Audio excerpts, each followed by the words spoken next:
Pienso y luego existo. Esta es la frase acuñada por el filósofo René Descartes, una frase de disposición primordial. Dado a eso fue que quise empezar así la reseña. La secuencia inicial de la película de 1995 comienza con su tema The Making of a Cyborg.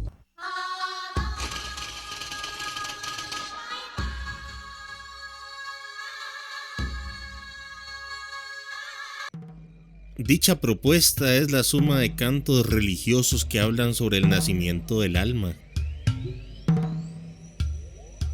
En los días antiguos, cuando el sintoísmo dependía de rituales chamánicos, se quemaba un caparazón de tortuga para revelar una fortuna y se decía que se pronunciaban palabras especiales para proclamar que la verdad había sido revelada. Y estas palabras finalmente se convirtieron en una oración utilizada para limpiar las impurezas del alma. Pero, ¿qué es el alma? Ya de por sí el alma es algo misterioso e intangible. Ya habíamos mencionado que la música inicial de la película emulaba el nacimiento del alma, y en la secuencia inicial está implícito el principio de Heráclito, el devenir.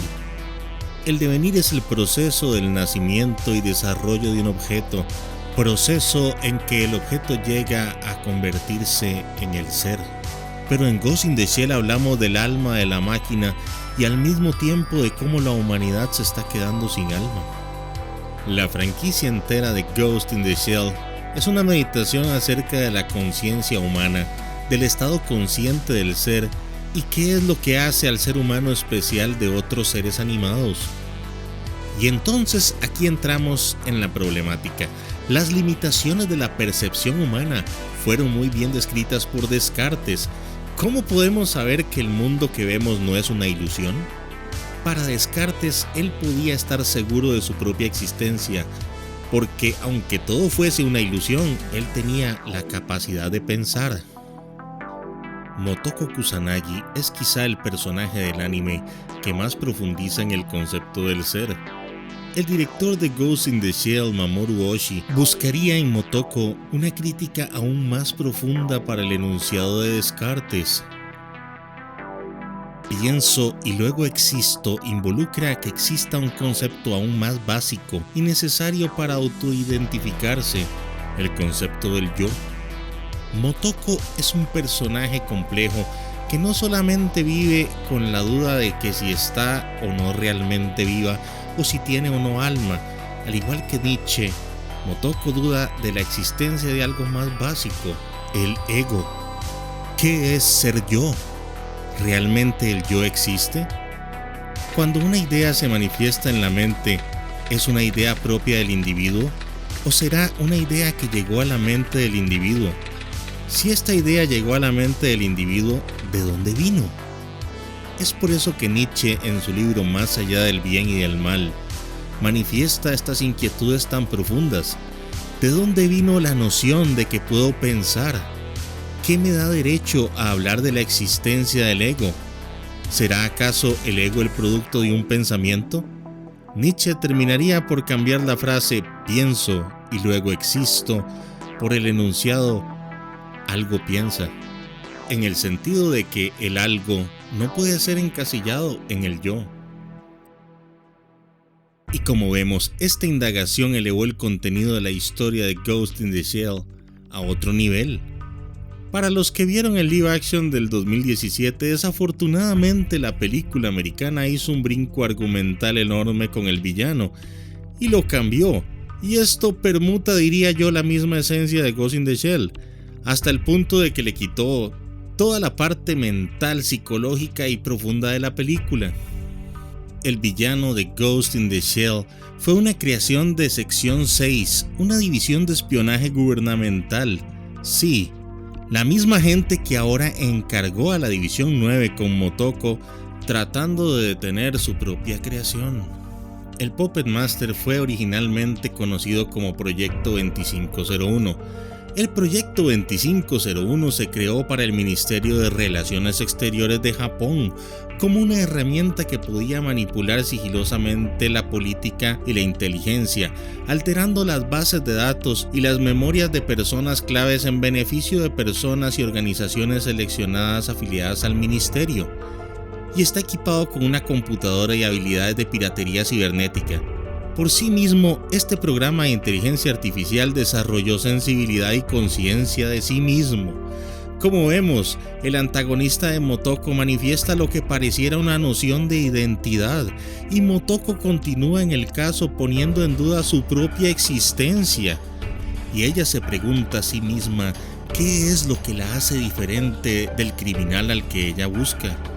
Muchas de estas preguntas existenciales presentadas en Ghost in the Shell acerca del ser son de origen ontológico humano y podrían ser expandidas con el principio de ser y tiempo de Heidegger. Y es que para Heidegger los seres no son entes, pero para definir al ser se necesitan de los entes. Los seres y los entes se copertenecen. Pero en este punto los cyborgs han alcanzado capacidades autorreflexivas inherentes únicamente en el hombre, y la naturaleza del hombre está a punto de verse enfrentada por esta situación. Anteriormente el hombre era el único ser capaz de preguntarse por el ser, pero ahora también sus creaciones. Esta relación se extrapola cuando lo llevamos al plano del sintoísmo y sus creencias en 8 millones de deidades. Y preguntémonos esto, amigos del canal: si los mecanismos de la mente pudieran ser replicados, ¿se podría replicar el estado de la conciencia? Y si la conciencia pudiera ser replicada, ¿qué significa la existencia de la conciencia? Y para este punto me imagino que ya han notado que esta reseña está llena de preguntas, pero estas preguntas precisamente tratan del tema de esta obra. La escena icónica del hombre que reparte basura, que toda su realidad le fue implantada en su cerebro por el Puppet Master, es una muestra de cómo Oshii trata de representar gráficamente esta situación de desequilibrio, vacío y falta de identidad de todos los seres humanos. El Puppet Master, la entidad en la serie, es lo que se le llama un ghost, un fantasma que viaja por el ciberespacio. En la película, Nakamura de la sección 6 se burla y niega lo que dice Aramaki cuando afirma que el Puppet Master es solo un programa de autopreservación.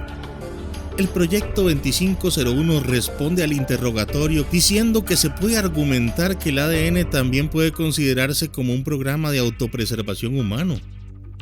Todo este difícil intercambio de argumentos busca indagar si realmente existe un alma. Tal vez el alma no existe. Tal vez no existe un fantasma dentro del caparazón, un ghost in the shell. Tú dudas de tu propio fantasma. ¿Qué tal si este cerebro cibernético puede desarrollar su propio cerebro, crear un alma por sí mismo? Y si es así, entonces ¿cuál es la importancia de ser un humano? Y esto es un concepto de terror psicológico y distopía que nos deja en un limbo existencial. Y eso es lo que hace esta película. Imagínense un mundo en donde la gente pelea y muere por el ideal de la existencia de una vida después de la muerte. ¿Qué clase de revelación terrorífica sería la que concluya que el ego es una ilusión creada por mecanismos químico-biológicos y que el estado de la conciencia no garantiza que el ser humano sea especial, que al final el ego simplemente puede ser manipulado por la tecnología? Y este problema existencial en Ghost in the Shell se soluciona de dos maneras. La primera, unir mente y cuerpo, la conciencia humana con la conciencia de la máquina, y así elevar la conciencia humana a niveles inimaginables como sucede en la primera película de Ghost in the Shell de 1995, borrando la pena de la existencia misma y alcanzando una especie de inmortalidad que no sabríamos cómo definir, porque primero habría que definir ¿qué es estar vivo realmente? Este nuevo estado vendría a conocerse como una sublación, en palabras de Hegel, una unión de dos entes pero aprovechando todas sus características sin ninguna pérdida, como resultado de un enfrentamiento dialéctico, en este caso no en el sentido tradicional sino desde la dialéctica de Hegel. Desde su perspectiva, la libertad sujeta a la razón permite acercarse a los otros, es lo que Hegel llama Geist, espíritu o adivinen, fantasma. Dentro de este acercamiento, el espíritu busca el conocimiento del mundo, una unión de proporciones casi divinas.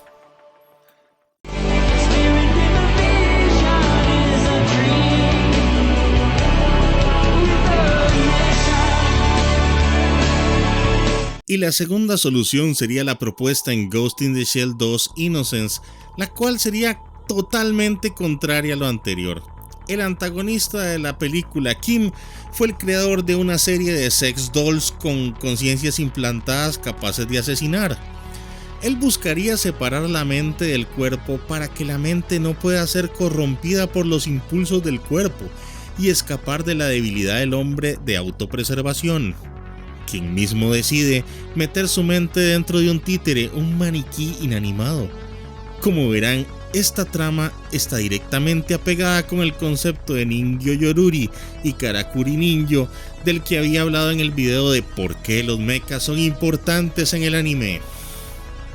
Esta segunda solución es similar a la corriente religiosa del budismo, que busca rechazar la ilusión del mundo material para poder alcanzar el estado del nirvana, que los practicantes de esta fe definen como la verdadera realidad. Y esto es algo que me tomó un tiempo comprender, pero el tema con Ghost in the Shell es que la realidad en el punto de hackeo se desdobla. Es por eso que en Innocence podemos ver que pasan las mismas escenas en varias ocasiones. ¿En qué punto los personajes se convirtieron en los muñecos? ¿Y en qué punto empezó el hackeo de la realidad del villano? ¿O a qué realidad representa? Y bueno, ¿acaso existen otras soluciones al tema existencial en la obra? ¿Cuantificables o medibles científicamente? No. Después de todo, Ghost in the Shell es cyberpunk y distopía, y nos muestra cosas de un futuro terrorífico donde la humanidad pierde todo su valor, y actualmente no está muy lejos de nuestra realidad actual. Las personas buscarán cada vez más cómo integrarse al mundo cibernético para alcanzar, entre comillas, inmortalidad. Sin embargo, al ver esta crítica directa a la realidad, no podemos dejar de pensar en el ideal del espíritu humano. Y si es que este espíritu humano realmente existe. No por nada Ghost in the Shell es uno de los títulos más importantes del anime japonés, y yo sinceramente no puedo entender cómo alguien puede decir que le gusta el anime sin haber visto estas películas. Si por desconocimiento o porque nunca te han hablado de ellas no has podido verlas, espero que esta reseña te ayude a animarte a buscarlas y verlas. Para hacer este video tuve que buscar bastantes fuentes de información y espero sinceramente que esto les haya parecido interesante o al menos les agregue algo. Si te gustó este contenido, por favor compártelo. Además, tus likes y tus comentarios son muy importantes y permiten que el contenido de este canal se dé a conocer. Mientras tanto, nos vemos en un futuro review y hasta la próxima.